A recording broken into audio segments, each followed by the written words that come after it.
Well, good afternoon, and thanks for braving the elements to come out today. I appreciate it. You know, this is amazing. The reason that we're in this space now is because our first office space could not handle all the volunteers that we had in it, and so it is a pleasure to be in Jefferson Park and in an important neighborhood, I think, of transition. We are between Highlands and West Denver in a place that I think shows the transitions that are going on in our city and the importance of every neighborhood. We wanted to be close to downtown, but we wanted to show that we want neighborhoods back and involved in city government. So it's great to be out here.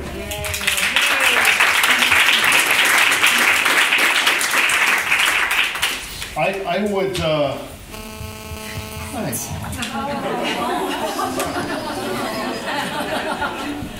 Hi, it's my prop.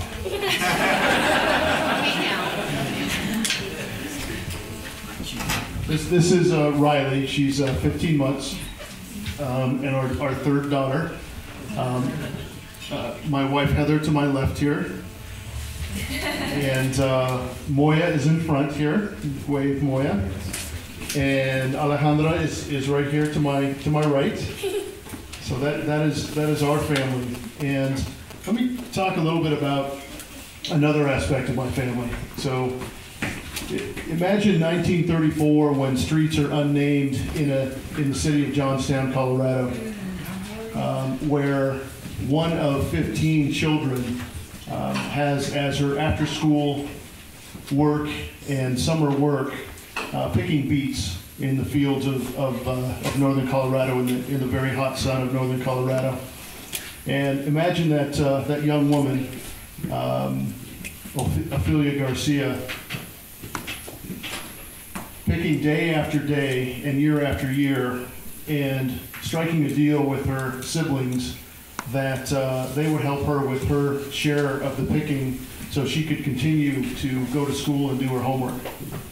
And recognized as a good student, my mother, Ophelia, eventually became a cub reporter at the Greeley Tribune. And eventually, you know, teachers saw her potential and helped her make it into the University of Northern Colorado on scholarship, where she met my father, David. And you know, as they say, the rest is history. As the only ones in their family to go to college, they made sure that just one generation later, all 13 of their children went to college. And so, thank you, Mom and Dad, for your perseverance.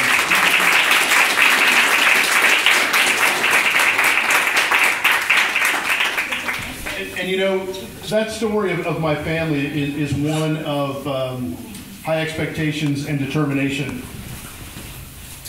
and a lot of hard work.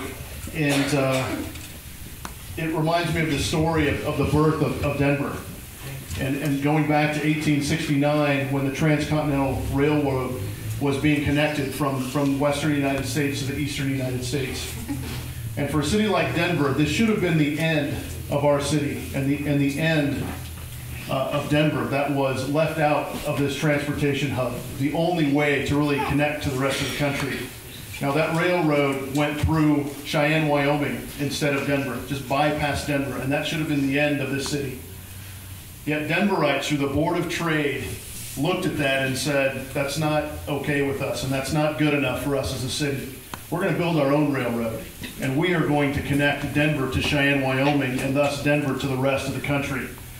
That also is a story of determination and hard work, and a work ethic that I think brings the pioneering spirit that our city still holds to this day to Denver. That is the kind of spirit that I believe is embodied in my parents and making sure their kids got through school. That is why I believe it's important to run for mayor in a city where what's happening now with our kids is not good enough. And whether we're looking at education or health, whether we're looking at job creation, it's not good enough. We can do better and we can do more. And so what I'm asking all of you today is to help me make sure that the gift that my parents' generation has given to me and to us is a gift that we can also give to our kids and this generation of children. So thank you very much for being here. I appreciate it.